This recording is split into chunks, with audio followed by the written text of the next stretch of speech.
Olá, bom dia! Hoje a minha fala vai ser sobre valores. Valores e liberdade, ou a liberdade como um valor, como queiram. Fiquei imaginando o seguinte: somos todos, desde criança, ensinados de que a liberdade é um valor inegociável. As pessoas são livres e devem se orgulhar disso. Inclusive, a liberdade se manifestaria, inclusive, nas escolhas de valores para nortear a minha vida. Veja, eu posso gostar disto e não gostar daquilo, por escolha, porque eu sou livre. Eu posso ser isto ou querer ser isto e não querer ser aquilo por escolhas. Nós, sujeitos livres, não temos verdades disponíveis. Nós temos escolhas. Portanto, aprendemos que se nós valoramos X, não há verdade nessa valoração. Simplesmente valoramos. Vou dar um exemplo o mais simples possível para que eu possa refletir sobre a minha fala. Veja, vamos imaginar que o cidadão A ele é monogâmico. Ele escolheu para si que ele quer ter uma vida afetiva com uma pessoa só. Ele imagina que o amor é algo que é encontrado em uma única pessoa. E temos uma outra pessoa que escolheu para ela o ideal do poliamor. Ela entende que ela pode amar uma pessoa, duas pessoas, três pessoas. Não há limites para esse amor. Ela escolheu esta forma de ver o mundo, de valorar as relações humanas, e este escolheu esta forma de valorar as relações humanas. Este sabe que não pode dizer que essa pessoa está errada e também não pode dizer que ela está certa. Ela é livre. Essa pessoa não pode dizer sobre esta que ela está certa ou que ela está errada. Ela é uma pessoa livre. Ambos aprenderam assim. Só que ele se apaixona por ela, ou enfim, ele por ela, não sei quem é ele, quem é ela, se apaixonam ou querem ter uma relação duradoura. Pergunto: se este valor exclui este valor e vice-versa, e ambos são verdadeiros ou ambos são falsos, como eles vão se relacionar? É bastante provável que este problema seja insolúvel. É bastante provável que esse cidadão livre e essa cidadã livre não consigam negociar um espaço para que possam conviver. Porque ela dirá: eu decidi e sou livre para decidir por este valor. E ele diz: eu também, idem.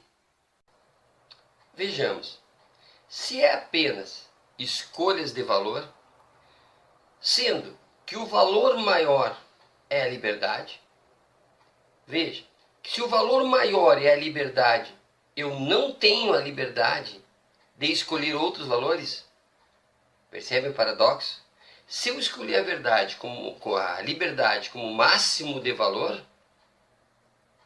eu fico em dificuldades de limitar a própria liberdade, porque eu não tenho outro valor para contrapor a liberdade. Fico imaginando, se continuarmos optando simplesmente pela verdade absoluta de sermos sujeitos livres, teremos cada vez mais dificuldade para negociações. Negociações em termos de relacionamento, negociações nos espaços comuns. E temos que saber que a vida é um gigante espaço comum, onde pessoas vão ter que se relacionar. Mas o que eu gostaria mesmo, como ápice desta fala, é a seguinte questão: por que tanta falta de comportamentos éticos? Por que tanta falta de comportamento socialmente aceito? Veja, corrupção, acidente de trânsito, as mais diversas situações que provocam esse mal-estar social. Eu não quero falar de um egoísmo, eu não quero partir do princípio de que todos nós somos sujeitos egoístas. Eu quero partir, pelo menos neste momento, para a ideia de que, para a afirmação de que fomos enganados sob a perspectiva de que a liberdade é o máximo valor e acabamos cometendo deslizes éticos, deslizes no nosso emprego, na nossa atividade, porque entendemos que os valores que nós introjetamos, e introjetamos, entre aspas, livremente, são valores que se sobrepõem aos outros e têm o mesmo peso. O valor da honestidade, mesmo peso que a desonestidade. O valor de, não sei, podemos imaginar o que nós quisermos. Os valores, quanto mais se aproximam, e eu fico dizendo, tanto faz, nós corremos o risco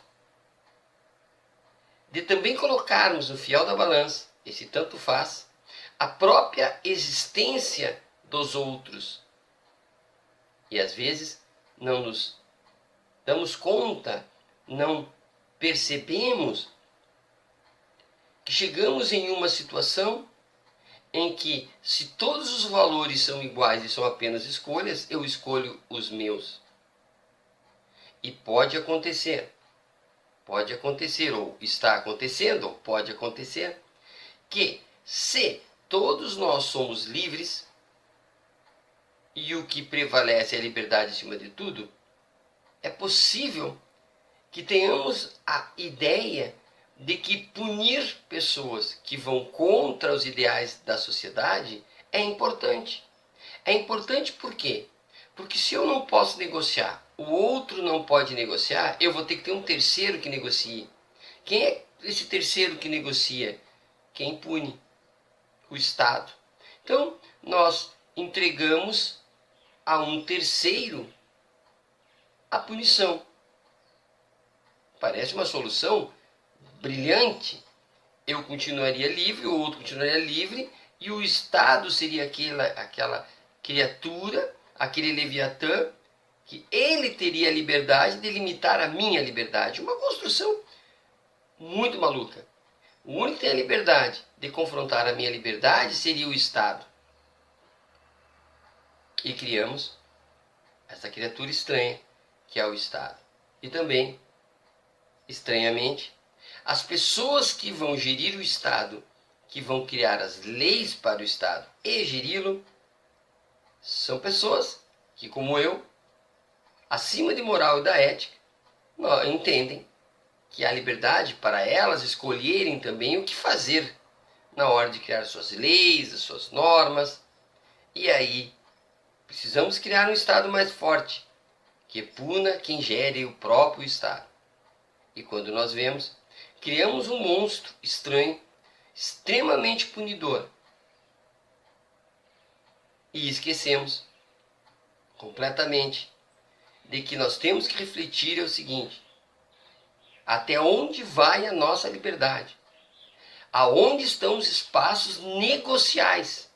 E é nos espaços negociais onde a liberdade é limitada, aonde a liberdade é conscientemente pensada para que possamos todos vivermos juntos e saudáveis. É esse o espaço do cidadão, é esse o espaço da pessoa genuinamente livre. Ela é livre para poder negociar e negociar limites para a sua própria liberdade. Esta é a questão de hoje. Um abraço e até a próxima.